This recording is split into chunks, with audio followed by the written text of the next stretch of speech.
You're listening to The Murder in My Family, brought to you by AbJack Entertainment. Be sure to check out some of the other great true crime podcasts from this network, including Missing Persons, DNA ID, Beyond Bizarre True Crime, Zodiac Speaking, Scene of the Crime, 3 Men and a Mystery, and All Things Crime. All of these podcasts are available for you to binge on right now, wherever you listen to podcasts. Subscribe where you're listening to this podcast so you don't miss an episode. The views and opinions expressed by guests on this podcast do not necessarily represent those of the podcast, its host, or sponsors. If you would like to discuss the murder in your family on this podcast, please be sure to visit themurderinmyfamily.com for more information. You can support this podcast by visiting patreon.com/themurderinmyfamily. This episode may contain unsettling material or subject matter. Listener discretion is advised.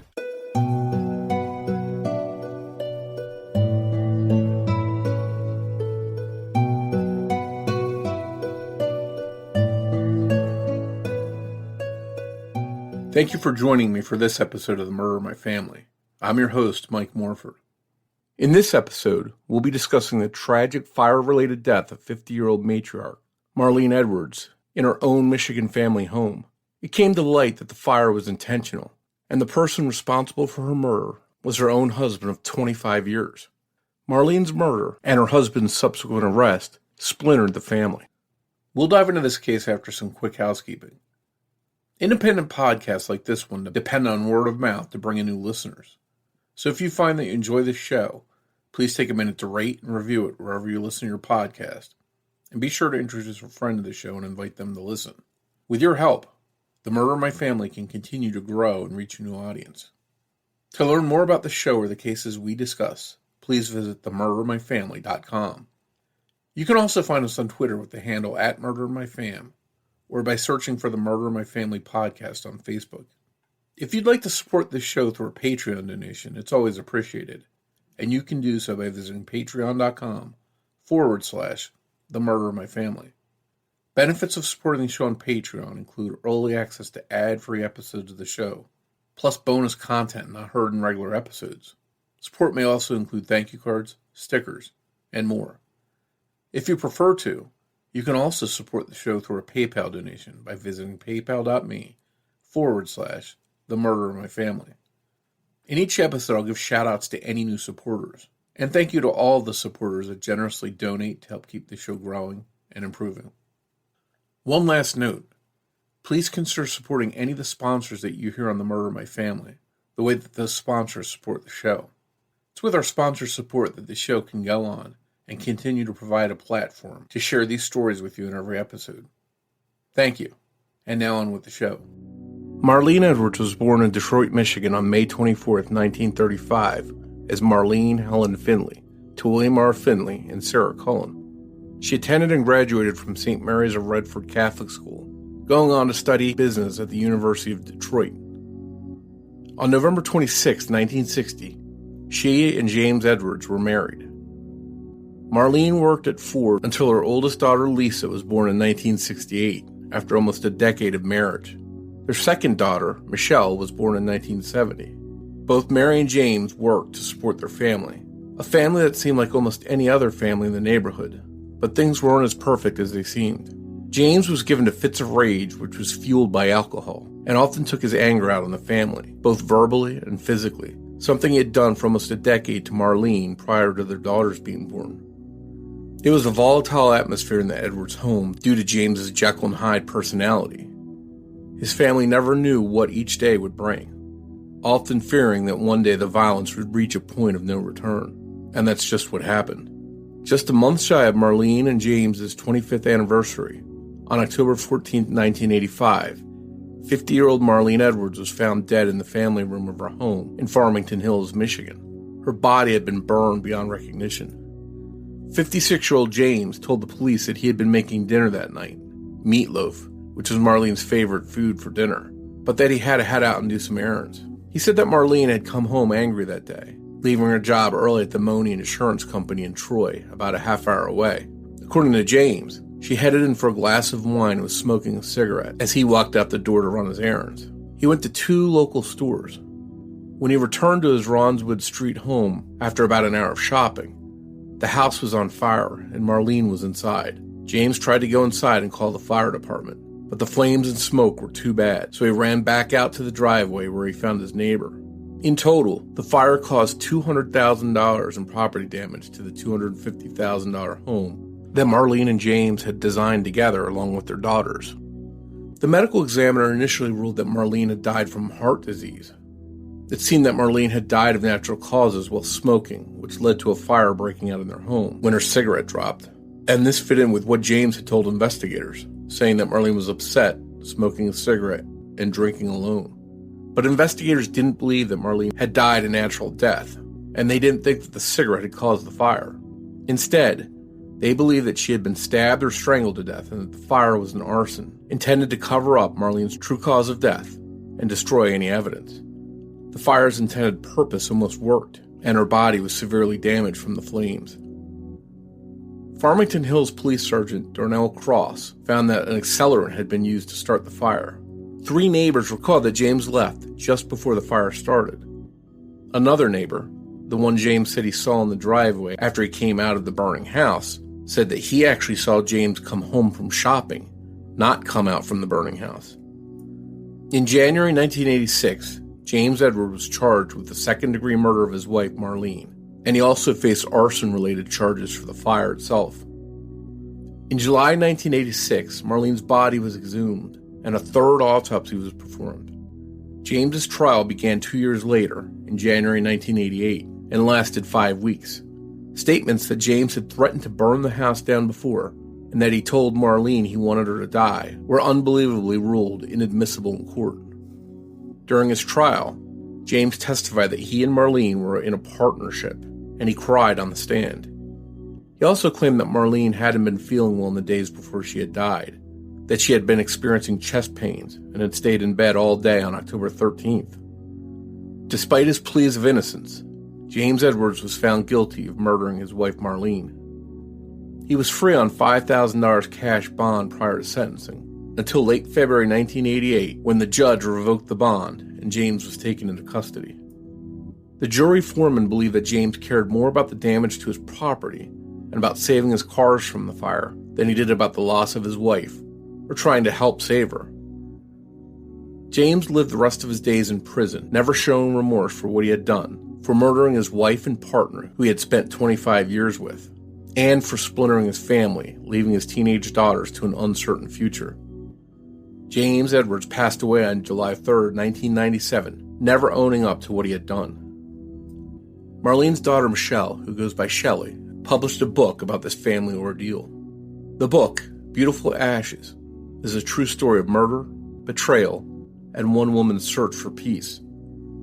In this book, Shelley Edwards Jorgensen outlines her quest to uncover family secrets and to survive the truth after her mother's death when she was just 15 years old. Shelley showed incredible courage and a tenacity that she still shows today in telling her mother's story.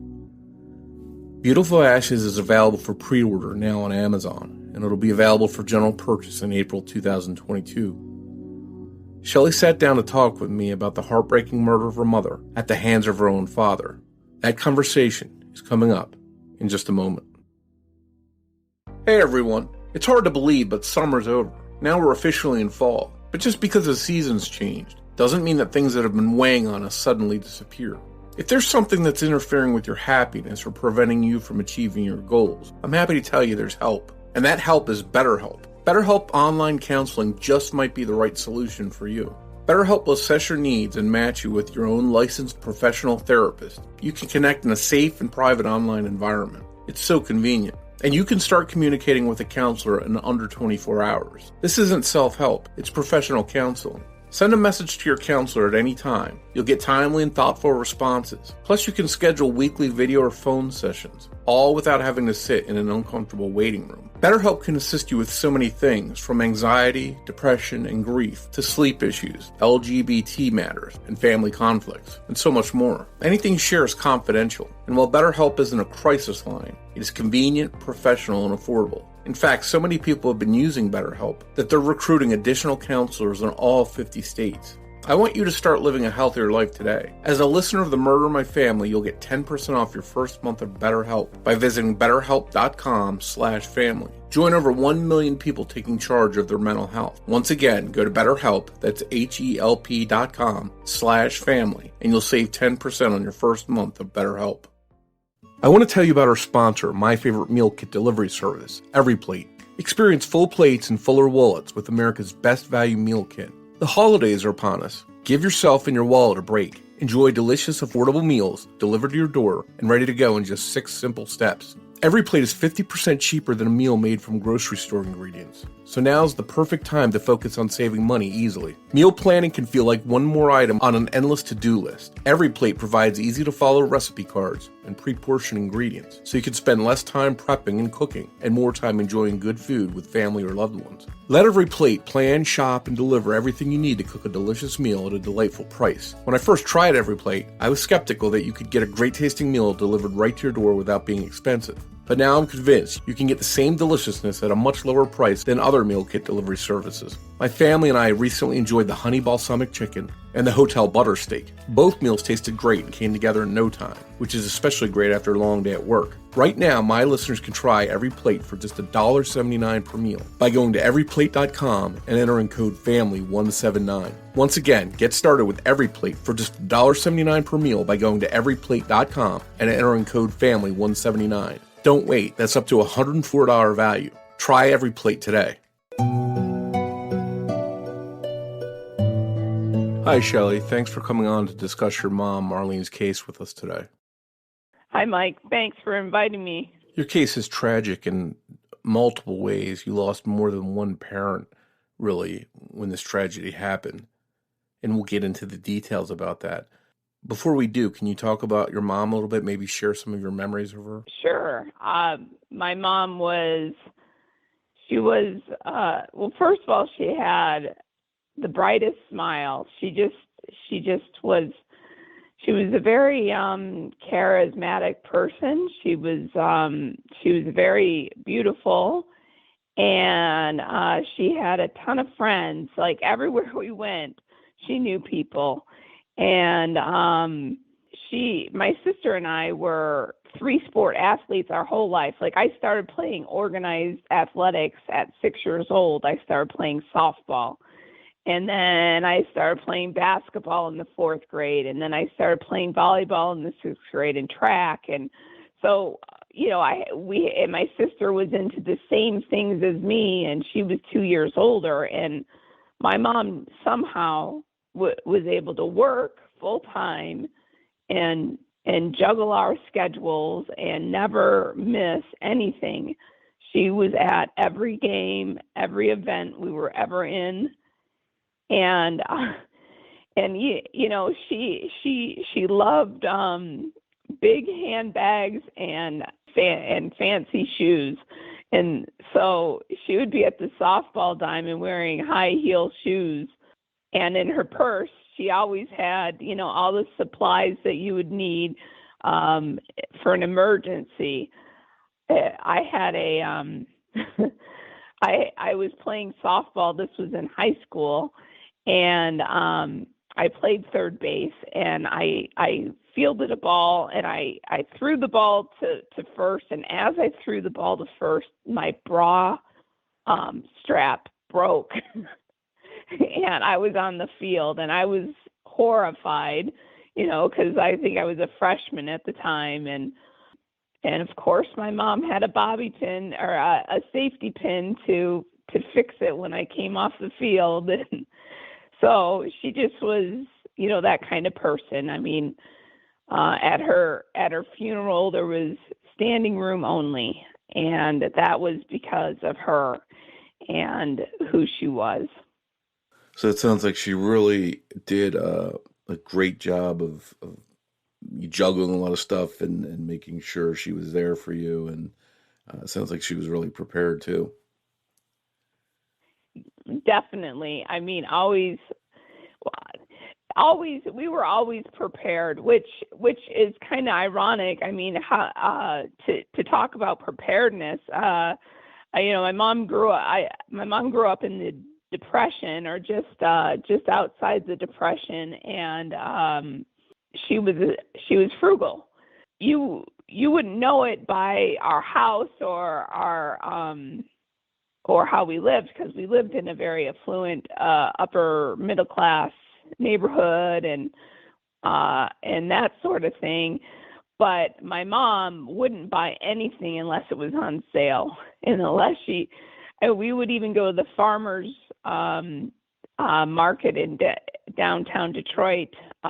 It's called Eastern Market. We would go down there on Saturdays, and the farmers would bring in their produce, and my mom always negotiated, a baker's dozen for $1 instead of just a dozen for $1.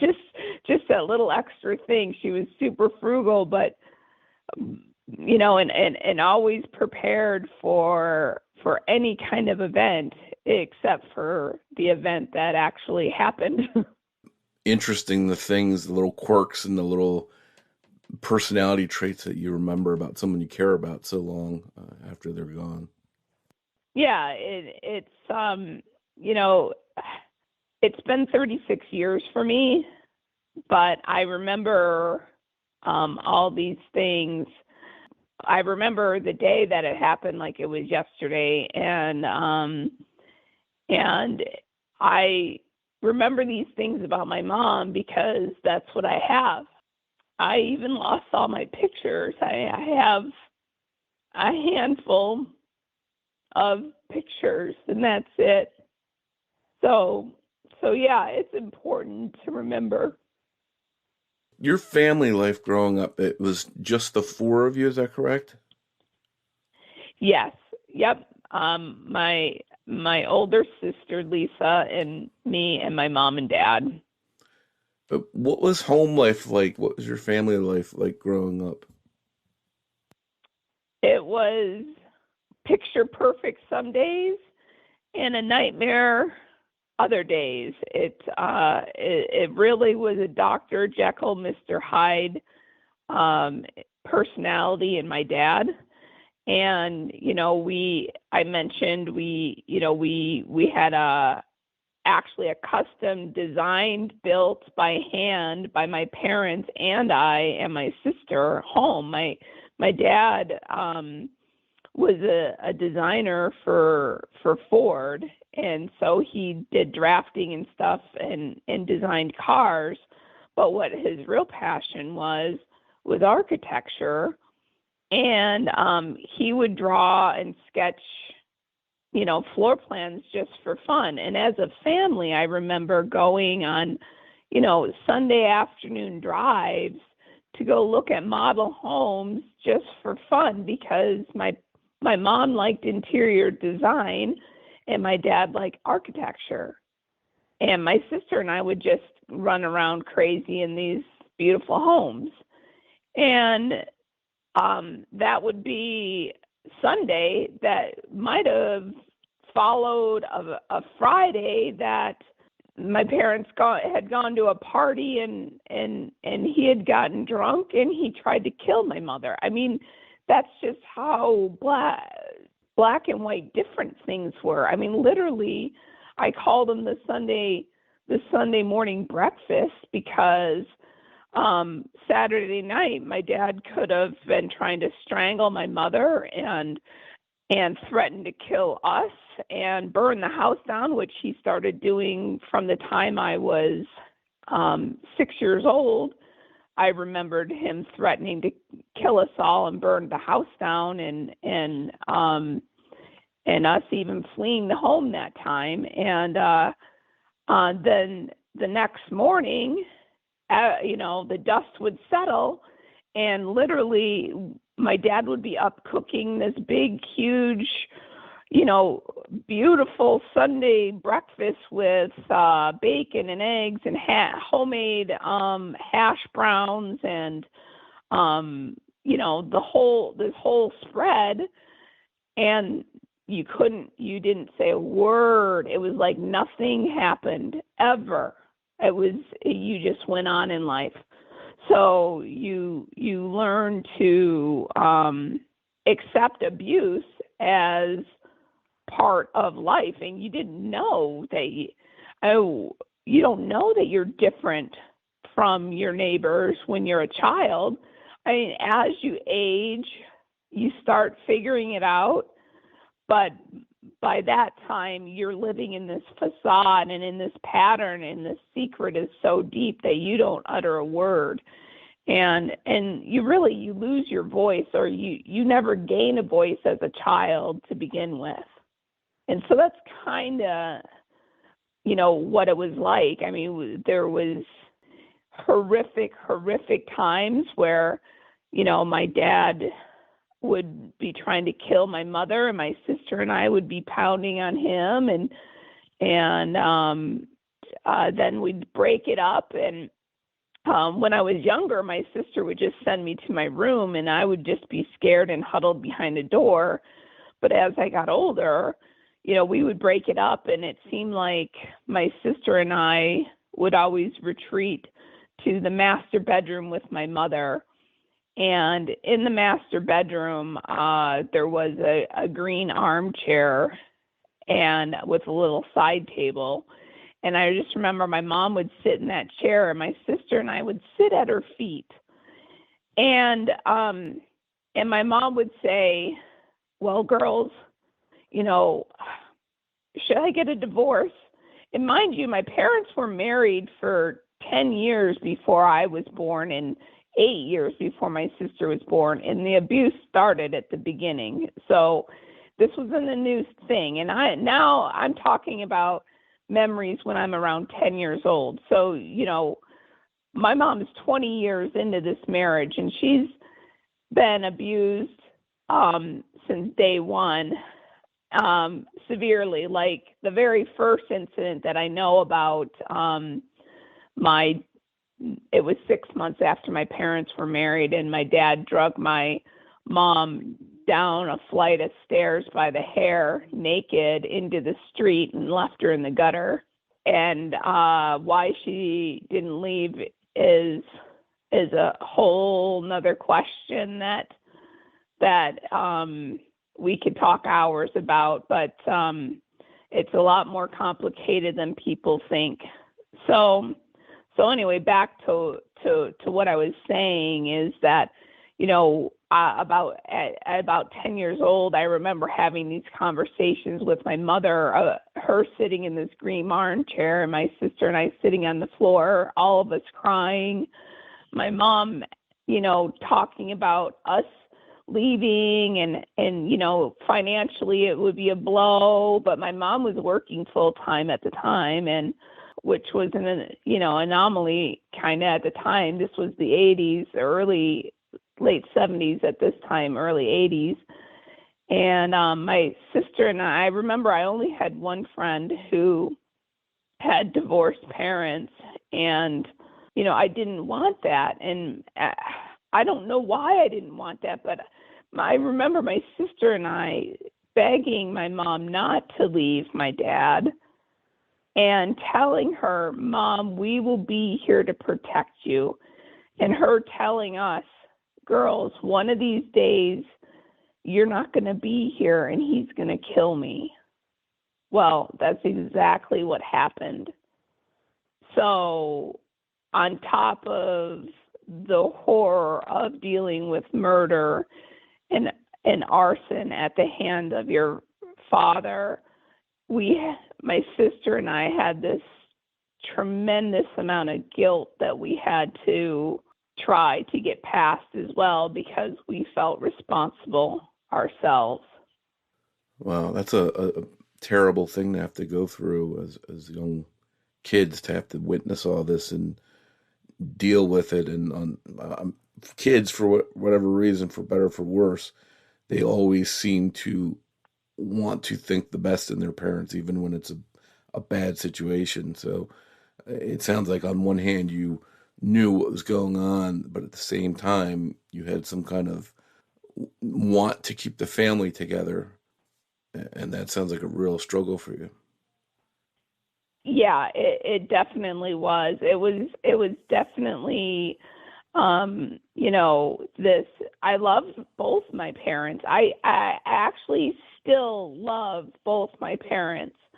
I hate what my father did, but I still love him. And it's very hard to explain because it would be very, very easy for me just to hate him. But I've learned that, that some of his issues are caused from generational trauma and PTSD from being in the Korean War, and he inherited his violence from his father, who was the same way as him, and his alcoholism came from his father as well. And and then my grandfather was orphaned at 5. So, I mean, you don't know where the accountability really begins. And so when you start to, for me at least, when I started to forgive my dad, I had to look at him as God would look at him, really, and say, okay, you did these horrible things. What made you capable of doing these horrible things? And so, not that it excuses the behavior, it just explains the behavior, which helps you move past only seeing that part of him, because I have memories of one of the things, I'm an engineer by trade. I love woodworking.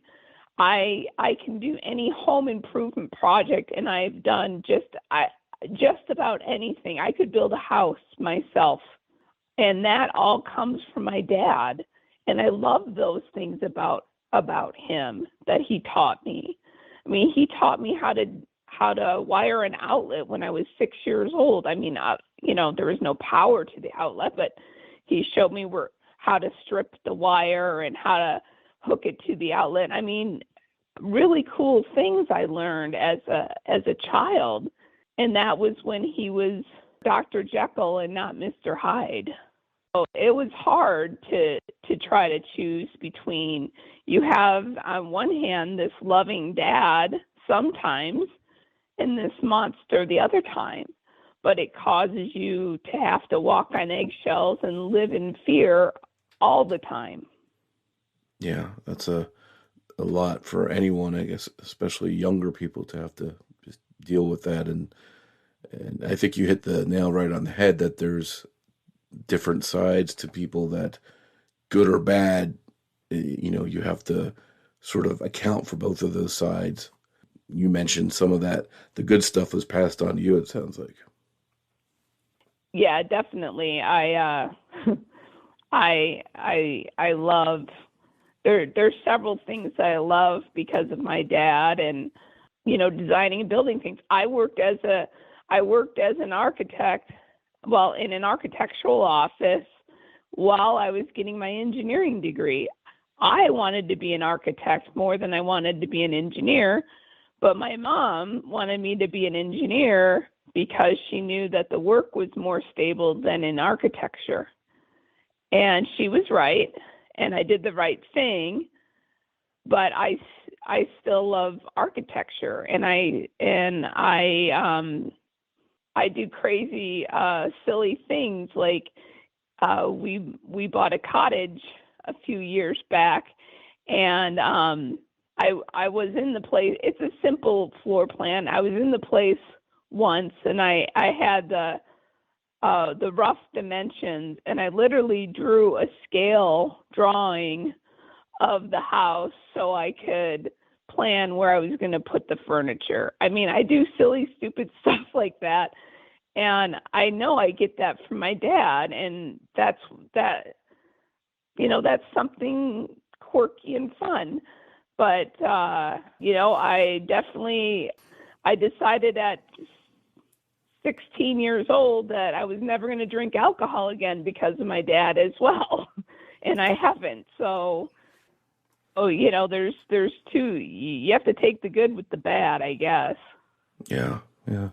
And let's go back to that fateful day in October 1985.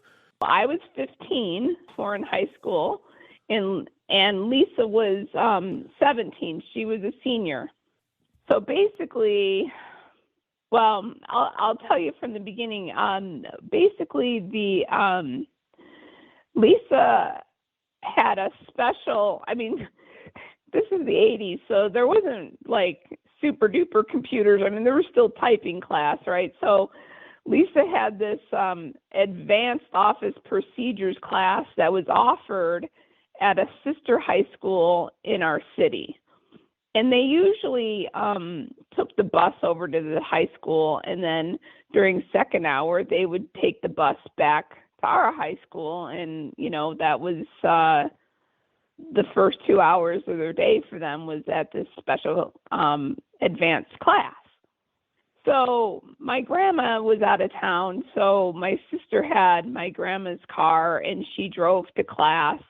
And on the way back, because they have extra time, her and two friends from class stopped at a party store that was between the two schools.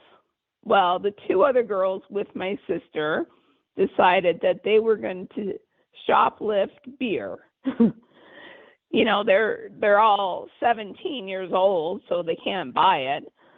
So they get caught, and they all get arrested and hauled to the police station. Well, the rumors started floating around school, and I kind of heard on and off that my sister had been arrested, but I didn't know anything. Well, Lisa was back at school in the afternoon, but I didn't see her, and she stayed for her varsity basketball practice was right after school, and I was on the junior varsity team, and our practice was after the varsity. So I came home from school on the bus.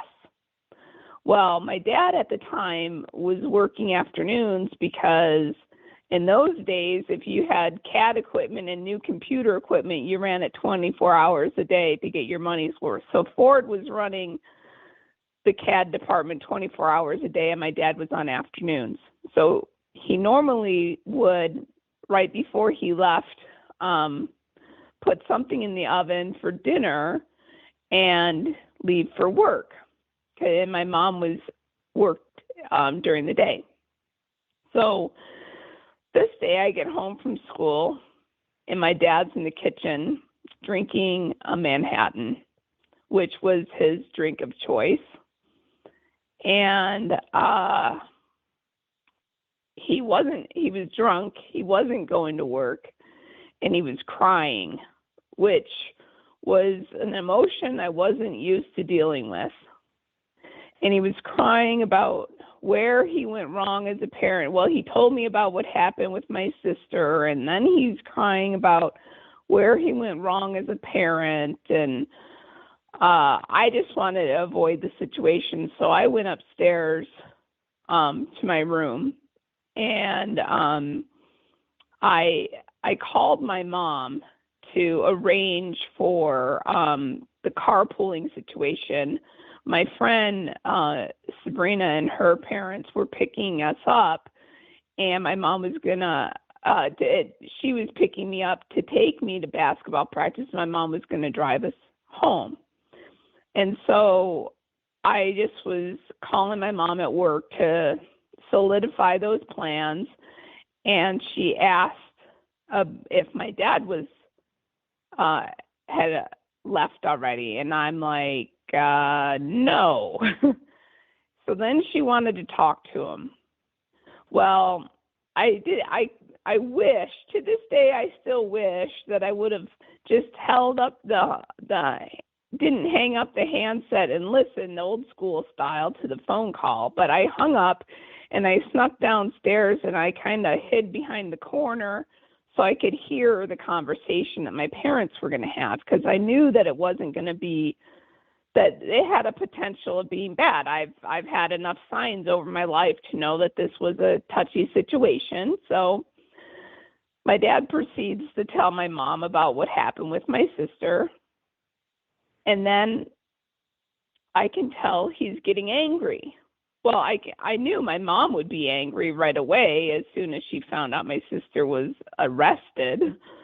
But my dad was getting angry that my mom was getting angry because he felt like the police had already punished my sister enough by threatening to prosecute her. And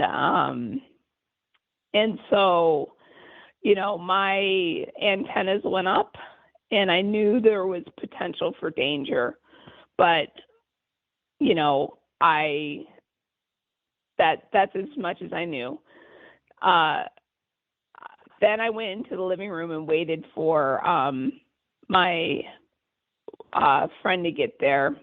And before my friend got there to pick me up, I hear the garage door open, which was my mom coming home. And so I immediately knew that there's a potential for a problem. So let me create a distraction is what I thought. So I went and got my geometry book. I ran into the kitchen to intercept my mom when she's walking in from the garage. And my dad at that time was sitting in the kitchen in his bathrobe, still drinking Manhattans, which this is like an hour later. And so I create this distraction with my mom so my parents don't talk to get my mom to help me with my math. So a couple minutes go by. She's helping me with my math. The car horn blows in the driveway. It means my ride is there. And, you know, my mom, you know, when she came in the door, she's like, Shelley, if I knew you were still home, I would have driven you to practice. Geez, I wish she would have. But anyway, I gave my mom a hug and a kiss. And I said, I love you. And I left. And next thing you know, probably 45 minutes later, my good friend that lived 2 doors down and her mom were there at our school, picking us up, telling us that there had been a fire at our house. So Lisa had ended up, because she didn't want to go home, staying for my practice too, so she was at the school too. So Lisa and I get in the car with our neighbor, and ironically, this is the 80s, the song The Roof is on fire. That song was on the radio as we're driving, and I'm questioning this neighbor about where my parents are. And they're like, well, your dad's at our house, and, you know, the fire department's there, blah, blah, blah, blah, blah. I'm like, where is my mom? And they're like, well, she's not home from work yet. So Lisa's just kind of singing along to this song. At that point, I punch her in the leg. I'm like, Lisa, Mom was home when I left. And immediately she knew and I knew that there's a big problem. So when we get to our neighborhood, the police have the roads blocked. All the major news networks are there because, like I said, it's an affluent area. So, you know, they pay attention like it's more important than somebody else, which it's not. But anyway, they were filming everything. And when we got to the house, they wouldn't let my sister and I go to our house. They kind of forced us in. My sister kind of like ran off, and they corralled her into one neighbor's house. They corralled me into the neighbor that picked us up house. And I snuck out. at one point because it was taking too long, and hid under a tree, and I watched a body bag come out, and then I ran back to my friend's house praying that's not what I thought it was. And then the police came in and told us that the body was that of my mom. And that was the worst day of my life. Yeah, as a young person to get that kind of news, I mean, any age to find out your parents gone, but to get news at that age that they died so tragically, that had to be something that was tough. Yeah, it definitely was. And, you know, you kind of, you're just in this daze, this shock. You for days you think this has got to be a bad nightmare. I'm dreaming this, and it's very life altering. So your father was out of the house when this happened. He had gone to the store reportedly and ran an errand and then came home to find the house on fire. Did the police believe his account of what happened, and did you believe it? That is a good question. So my dad's story was he left the house and he was going to get heating supplies for the cottage. And when he came home, the house was on fire, and he pushed the car out, tried to go in, and it was too hot, so he went around to the basement, and we had a walkout basement, and he went in through the basement and called went into the basement and called 911, and then he went around the other side of the house and started putting a hose on the fire that's coming out of the family room. Well, according to eyewitnesses, which I wasn't there, and there was videotape the night of the fire because I did see it. But at one point, there was 6 to 8 foot flames coming out either side of the family room. And even on the 11 o'clock news that night, they were deeming the fire an arson. But the cause of death of the 50-year-old woman inside was unknown. So was TBD. Now, you would think anybody with any kind of common sense would know that if a 50-year-old woman is dead in an arson fire, there's something suspicious. And especially when the concentration of the fire and the accelerant was on the body of the deceased. So you would think, as a coroner, you would know that even though the body, my mom was burned so badly that she only had a piece of flesh the size of a dime on the back of her head that wasn't burned, and her arms and legs were detached. So you would think that even though it's super hard as a coroner at that point, you would never, ever sign a death certificate that says natural causes. But that happened.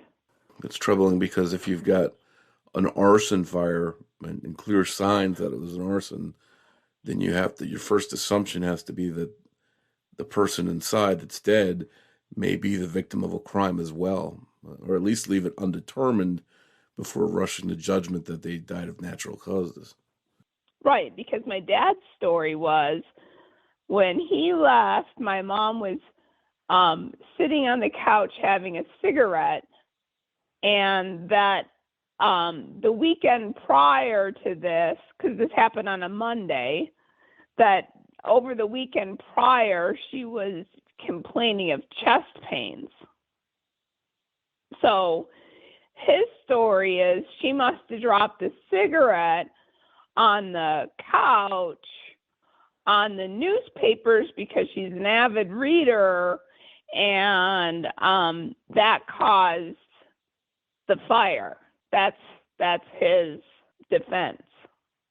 But the fire investigators showed that there was gasoline used as an accelerant on the body in the family room, on the walls, even splashed up on the walls, leading a trail through the kitchen. And then at some point in the kitchen, the accelerant changed from gasoline to kerosene.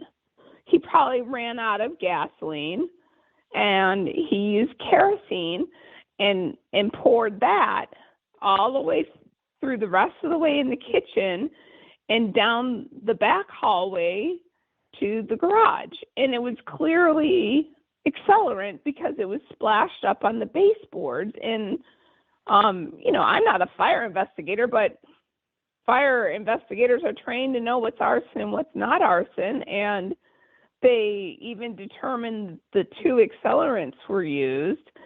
And, my dad's trying to say that the accelerant they found was the coating on the special brick floor that was laid in the house.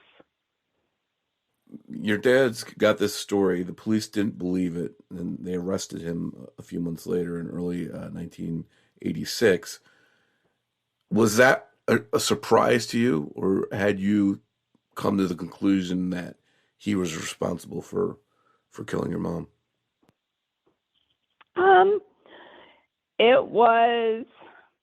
It's both. What happened that day is my sister and I, by this time my dad had taken a leave of absence from work, was drinking 24 hours a day, 7 days a week, and never leaving the house. So this was a Friday, and my sister and I came home from school, and my dad wasn't home, which was weird. And there was a plate of spaghetti dumped in the sink, and his car was in the garage. So we're like, well, maybe just some of his friends came to get him. And so we went out for the night to the boys' basketball game, and we came home at our curfew. And when we got home at curfew, the answer machine's flashing and the phone's ringing. So one of us is answering the phone and one of us is listening to the answer machine, and they're both saying, your dad has been arrested and you need to go bail him out. We're in the middle of this, and we've already lost our mother, our home, all of our worldly possessions, and now, and we're still trying to keep this family, as broken as it was, we were trying to keep it together. And even the questioning by the police the day after the fire was lame because my dad's attorney was in the room with me, and they didn't ask me the right questions because I just answered the questions they asked me, and I didn't, because I was used to keeping this secret. So if I just answer the questions, I'm still being honest.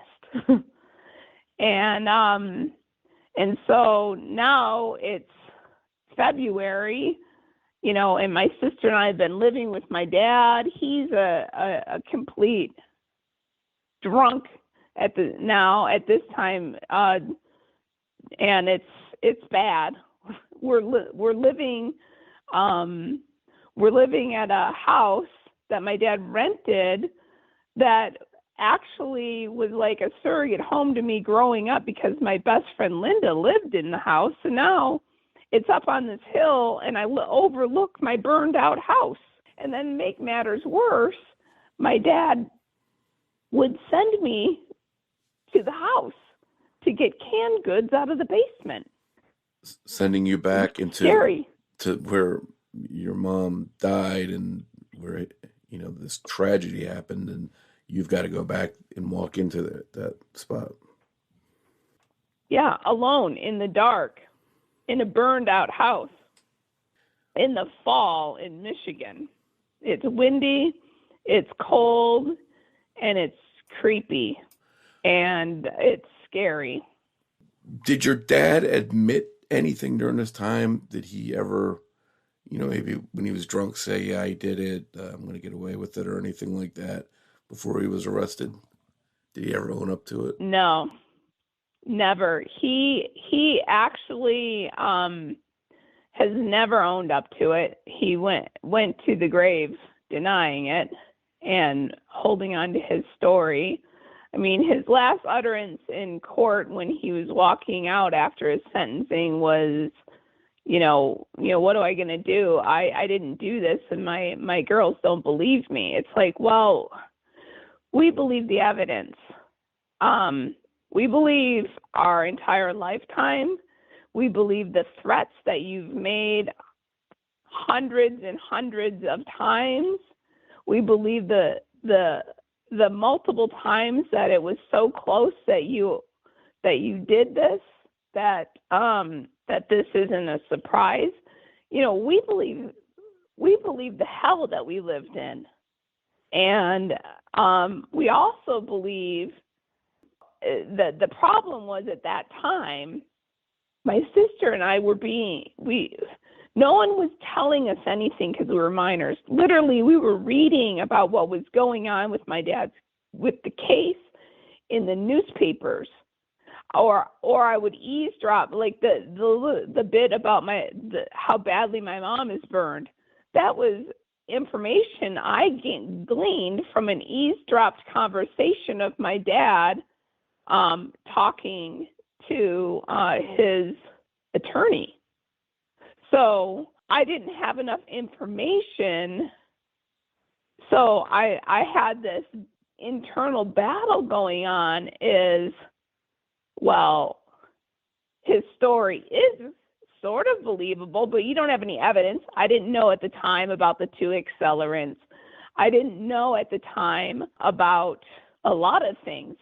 So you have this great loss and you're trying to, I'm a teenager. I don't want to be homeless and an orphan. So, of course, I wanted to believe my dad's story, and it was somewhat believable. It was somewhat, your gut is saying, this is all bullshit, and your heart is saying, well, this could be true. He does love you, doesn't he? And it's just this weird internal battle, and so it's really hard to decipher. And so what happened was he got arrested in February. My sister and I literally had to bail him out, and my sister more than me. My sister became his target. And he was more volatile than ever because he's drinking nonstop at this time. He wasn't even working, and we're living with him. There's no CPS. There's no help. There's no nothing. We're living with him. I'm stopping my dad from killing my sister. It's a long story. That's why the book is really long. Let's talk about the book if we can. This whole awful experience, as we mentioned, led you to write a book. And before we actually hit the book, let me ask you this. What happened to you and your sister when your dad went to prison? Who did you stay with? Friends. Okay. We I had extricated myself my senior year of high school. I went to live with my best friend at the time, had moved to California with her family. And so I couldn't handle, there was so much pressure as a teenager. You know, I'm dealing with the grief. I'm dealing with all this loss. I'm dealing with all these things. My sister at this point is older, so she had graduated high school, and you know, she's working and she's going to community college, and she's gone all the time because she doesn't want to be at home either, because she's the target anyway. So I didn't blame her, and she basically moved in with her best friend at the time. And so I moved in with, I moved to California my senior year. My dad actually had to call me to come home to testify. And it was when I testified that I learned all this evidence. There's even more evidence that I haven't even talked about that I learned at the prosecutor's office 2 days before I had to testify for the prosecution, which I didn't know I was testifying for the prosecution. And I have like 100 pages of testimony. That's how long my testimony is, because I went and printed it off, and I had to go home with my dad that night. And the prosecution was trying to use me to prove first-degree murder. And here I am, a 17-year-old kid, and nobody is even concerned that they're using me to prove first-degree murder, and they're sending me home with the murderer. That's a strange situation. You think someone would have said, hey, let's take her out of the home so she's not in danger or something like that. Yeah, you would think, but there was none of that. It was mind-blowing. It's mind-blowing to me now when I look back on it. I'm just like, how did nobody think of this? Awful. And as we mentioned, that led eventually to you coming up with this book from all of this horrible stuff you went through called Beautiful Ashes. Tell us a little bit about the book and how hard was it to tell this story? Well, it's a little cathartic, actually. I mean, I actually went back to therapy. I had gone through therapy in my mid-30s to I finally got good trauma therapy that was helping me with my depression and PTSD that was caused from all these traumas. And there's even more traumas that I talk about in the book that I'm not going to give away, that make this period in my life even more traumatic. And then, you know, you can imagine that after my mom passed away, things got even worse for years, really. And just one thing happened after another thing, after another. And I've even endured long-term illnesses and other traumas in my life. But I'm at this point in my life where everything is okay. And I accept the good, the bad, and the ugly as things that gave me opportunities for growth, and that, you know, the purpose in life for me is to overcome adversity. And I wanted to write this book so I could show just how much adversity can one person endure and still come out the other side and be happy. And, you know, and I'm not even healthy right now, but I'm still happy. I am grateful for life. I am grateful for the beauty that comes with good times and bad times. I've learned so much in my journey. I want to share that with people and give people hope and show them that there is a path to healing if you have big traumas in your life or even small traumas in your life, that everybody that there's some equality really in adversity. I think it has to do with individuals' abilities for growth and what we need. I really feel like we are all equal, but we're all different, and we all have